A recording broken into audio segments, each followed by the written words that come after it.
Atong tan-awon ang comments ni Wenceslao. Atod pa niya, mangawat usa ka og magpalansang ka sa ka pastor og pagtuo aron luwason ka sa imong Ginoo.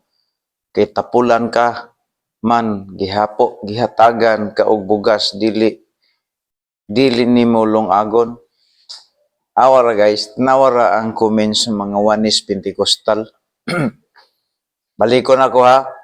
Mangawat usa ka og magpalansang ka pastor og pagtuo aron luwason ka sa imong Ginoo. Kay tapulan ka man gihatagan ka og bugas dili nimo lungagon. Tanawa ra guys ang comments sa mga Wanis Pentecostal. Makita nimo nga ang ilang kaluwasan ilag yung ginahuna nga naa sila'y mahimo.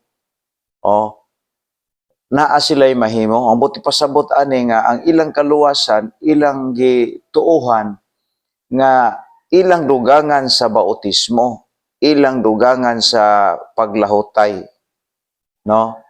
Kay nagwali manguko nga ang katong kawatan uban sa cross wala man toy nahimo nga wa man to na bautismo nya nganong nahilangit lagi.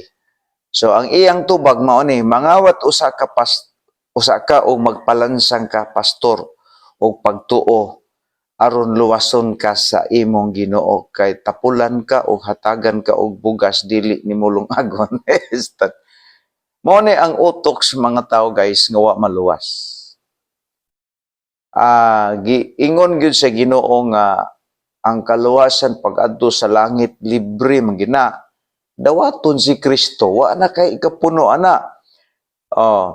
Buti pasabot nga ingon ang Bible sa John 3:16, kay gumapag-ayo sa Dios ang kalibutan nga tungod ni ana iyang gihatag iyang bugtong anak. Aron ang mutuo kaniya. Wa ba ningon aron ang mutuo kaniya og magpabautismo? Mo ba na giingon sa Biblia? Wala. Isa ang mutuo kaniya dili na malaglag. So, period. Kung unsay naa sa Biblia, maunay tuuhan, dili dugangan. Kaning iya kay mangawat sa kuno dayon magpalansang sa cross aron luwason. Usa na nga utok. Ang point nako guys nga ang katong kawatan ba uban ni Kristo sa cross wala man to na bautismo og tubig. Kung tinuod man ang inyohang tawag nga kaluwasan nga naay tubig. Naanabay na luwas nga nabautismohan ninyo. Naabay na luwas. Kay nga kamo moingon mo nga bautismo og tubig para maluwas.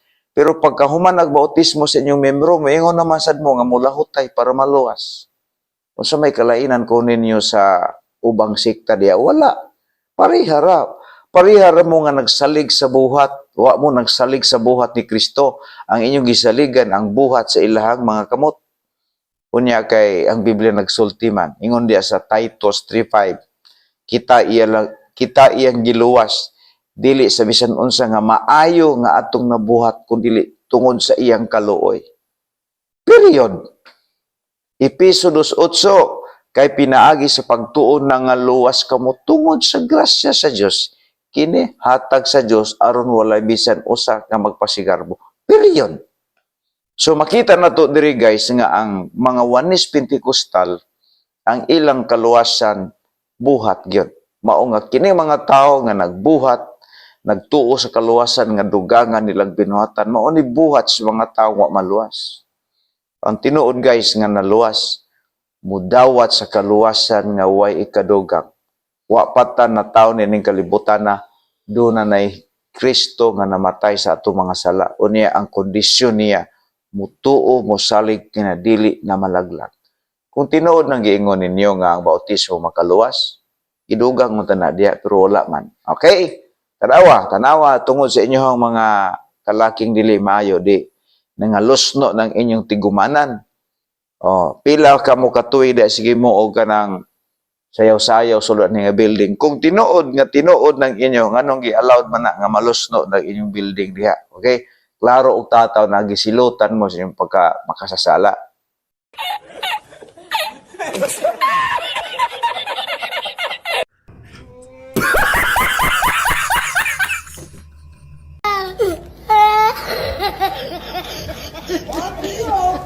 Bakit yun? Oh my God, oh my God.